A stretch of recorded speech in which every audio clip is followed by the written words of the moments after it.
with David for a number of years, and it's this.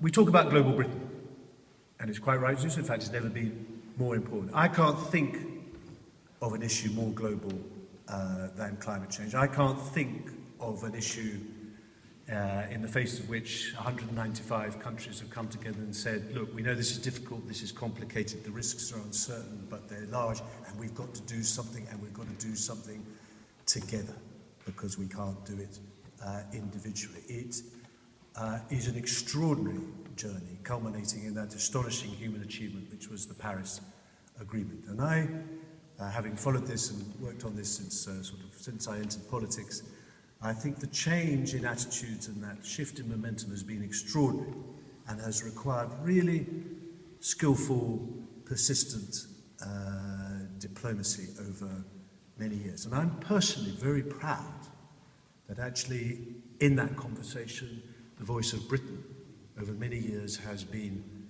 so influential, going back to that historic speech by Margaret Thatcher at the UN, the first world leader to talk about this, talk about the risk, advised by science.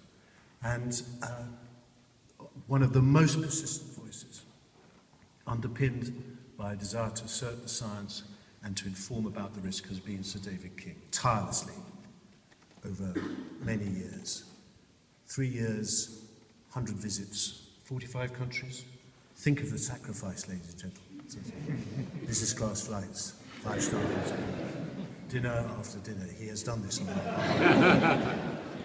But it is an astonishing achievement, and you have been absolutely assiduous, and you are so liked and respected around the international circuit, and really pivotal part of that relationship building through that process, which allowed that historic event to take place, and for our reputation as a country in the face of this incredibly complicated, complex global challenge to be enhanced. I'm extremely proud of that. And Boris, I'm so pleased to hear you reaffirm that commitment to the network of envoys around the country, because there isn't a country in the world that isn't scratching their heads at the moment thinking, how on earth, what do we do now? And we want them to be saying, well, we'd like to speak to the British. And that matters in the age of global Britain. And David, you have laid the foundations for that. You can be incredibly proud of it, and we're incredibly proud of you. Wish you every success, Sister Derek. I don't know how your wife is going to cope with you being in the country